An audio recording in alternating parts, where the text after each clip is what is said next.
Mieux comprendre le rôle joué par les forêts du globe sur le cycle du carbone et sur les changements climatiques, tel est le but de la mission spatiale Biomasse. Quand les arbres poussent, ils absorbent du CO2 atmosphérique et on dit qu'on a un puits de carbone. Et quand on déboise une forêt, on dégage du CO2 dans l'atmosphère. Mais il faut des chiffres, il faut quantifier ces effets-là. Et c'est là qu'intervient la mission Biomasse. Ce programme de 450 millions d'euros de l'ESA a été initié par le CESBio, le Centre d'études spatiales de la biosphère. Et le CESBio est un laboratoire affilié au CNES.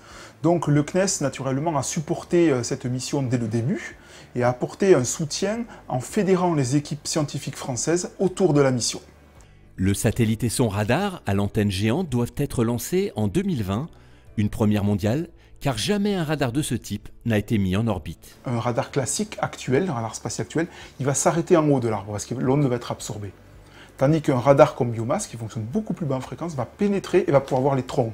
Et la biomasse est contenue dans les troncs. Biomasse va apporter les connaissances indispensables sur les flux de carbone et ainsi réduire les incertitudes sur le rôle des forêts en tant que puits et aux sources de carbone.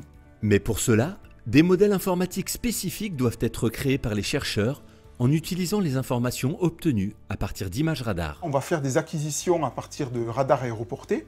Donc ici, une image du site de la forêt guyanaise. Et on va, à partir de ces images radar, sur les zones de forêt, ici, développer des méthodes numériques qui vont permettre d'estimer la biomasse et la hauteur de la forêt en ces points-là. Et on va les comparer à des mesures terrain faites par des équipes locales qui vont nous permettre du coup d'estimer la performance de nos algorithmes. Les données recueillies sur les forêts tropicales, boréales et tempérées permettront à terme d'obtenir des images en 3 dimensions. Une cartographie de la biomasse et de la hauteur des forêts sera établie 2 fois par an durant 5 ans afin d'estimer les stocks de carbone terrestre.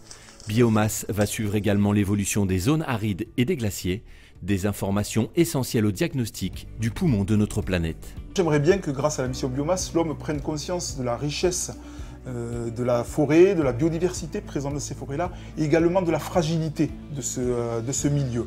Et ainsi qu'on puisse mieux la gérer, plus y faire attention, et ainsi pouvoir vivre dans un monde meilleur.